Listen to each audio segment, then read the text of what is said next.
Because you're propped up with oligarchs' money. That's the only reason that you're anywhere near us. That's the only reason we're having this discussion. If a billionaire hadn't robbed half of Russia in order to fund your team, we wouldn't be having this chat.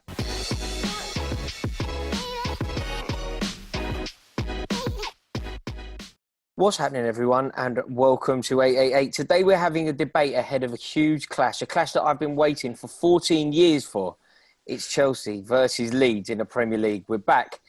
The debate that we're going to have today, and we're really keen to hear your thoughts, so please comment below and let us know, is around the size of the club.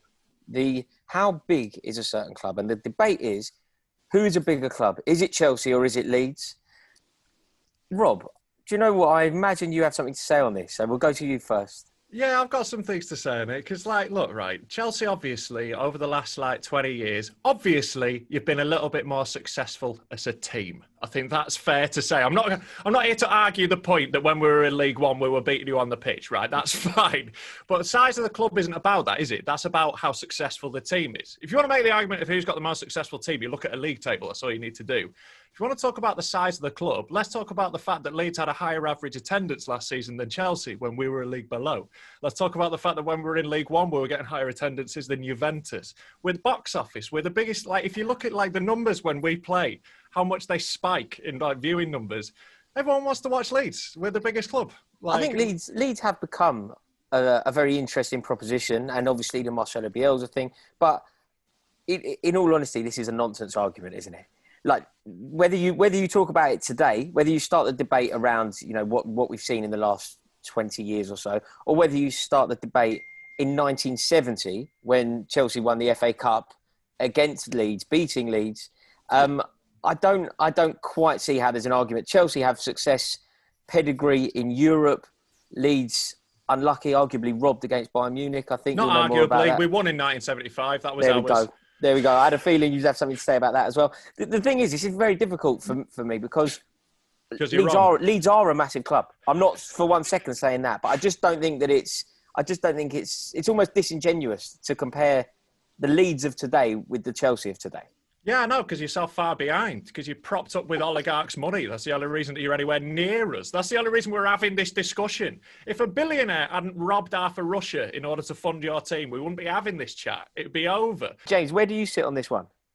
Well, I think that you've established. At first, I was probably leaning a little bit more towards Leeds, probably because I was maybe not that they never done well, but maybe slightly overestimating what they've done in the past. I'm not really too sure. But that being said, Chelsea have kind of had a similar dominance recently over the past 15, 20 years. So, and also globally, I think it is a thing where Chelsea will now be a bigger club, worldwide. They will have more fans. There's more people who'd be inspired by more of their players, more of their key figures. And I'm going to say probably Chelsea edge it, but it is so slim. Even Leeds have won more fixtures against Chelsea than what Chelsea have against Leeds. So when you put it in that perspective, there's so many arguments. However, what you have basically established, it's razor thin. It depends what argument you want to take on what makes a big club. Whatever you want to pick out. Do you know what, Rob? How high is your antipathy towards Chelsea? Where do we number sit? 2 after Man United? It's like Chelsea, Man U, Chelsea, Galatasaray, everyone else.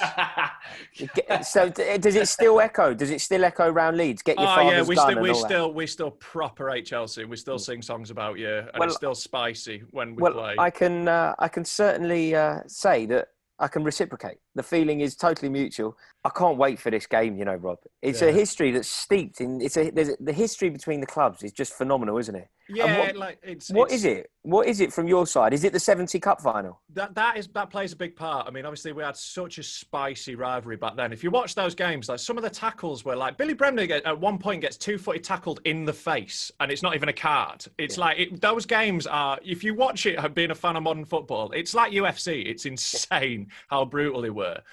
But I think the rivalry for us comes from the fact that you are the complete just ideal of this flash, greasy Cockney oh, we're London, we've got all the money. You're all just a bit sleazy and gross and southern, and we hate it. And we're the dirty northern gits.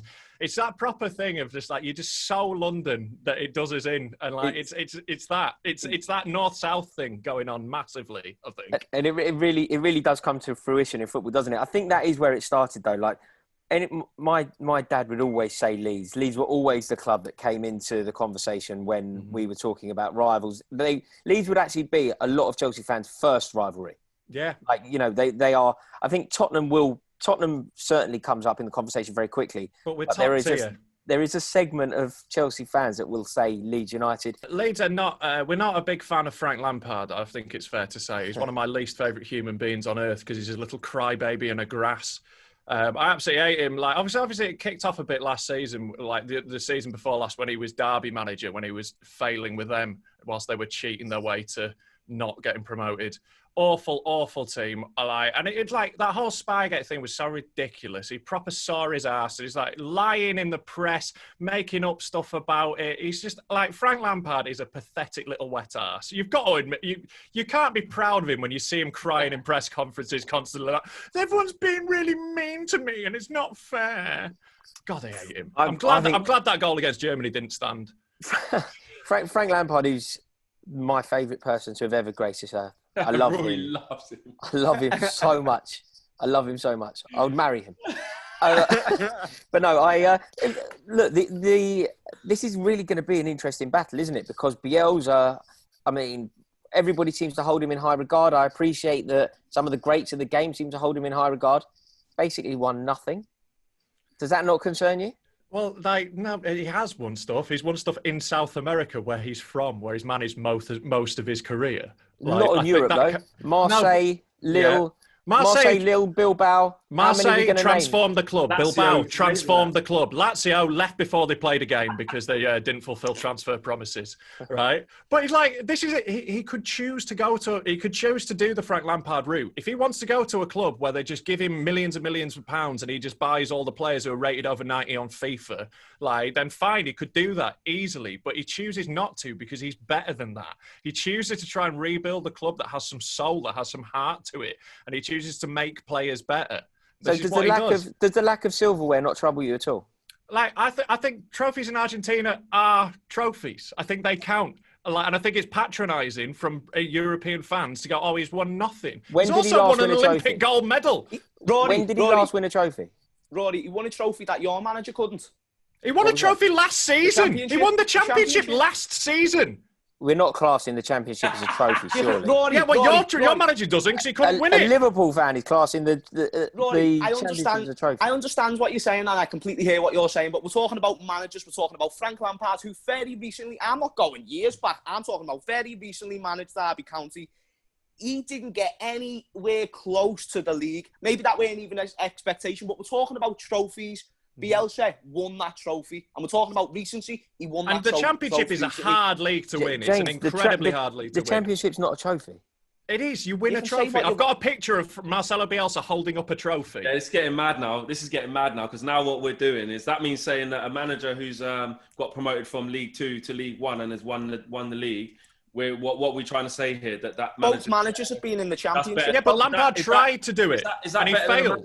Is that better than a manager who's been in the Premier League for ages, kind of competing, getting Champions League? Is he better than Pochettino? Let's say then, because he won the League too.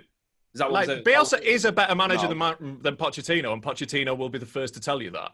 Pochettino's opinion on that isn't the only opinion that counts. Though. No, ask Pep Guardiola. Yeah, he loves him. Look, they love him. Yes, they love it. I'm not saying ask any manager. Ask anyone who knows anything about the history of football. Marcelo Bielsa is one of the most important managers of all time. Flex, would you have Bielsa at Manchester United if Solskjaer gets sacked? It's tight, Rory. The fact that he's even questioning this. Bielsa would transform that club if he was let. He wouldn't want to. Manager. No silverware, remember. No silverware. Won loads of silverware. You'd have to say that he, because how I would have Pochettino at Man United if Oli went, and he hasn't won anything, as everyone says. You have to look at how they work with players. The only thing of why I wouldn't have him over Pochettino, for me, is I can see Pochettino's track record at this level. So I know, and like Leeds' expectancy, like you're saying, Rob, is like, okay, cool, we're not there to get Champions League. Maybe you might go on an amazing... Not this season, next season we will. You know what I'm saying? You can look at it like that, but where Pochettino was, he's got a proven track record at this level, so I'd rather have him. Thank you all so much for watching this video, and if you enjoyed it, please click subscribe right now. Click it right now. And do us a favour, comment below let us know. Who do you think is going to win? Is it going to be Chelsea? Is it going to be Leeds? And equally, let us know who are your irrational rivals. Cheers.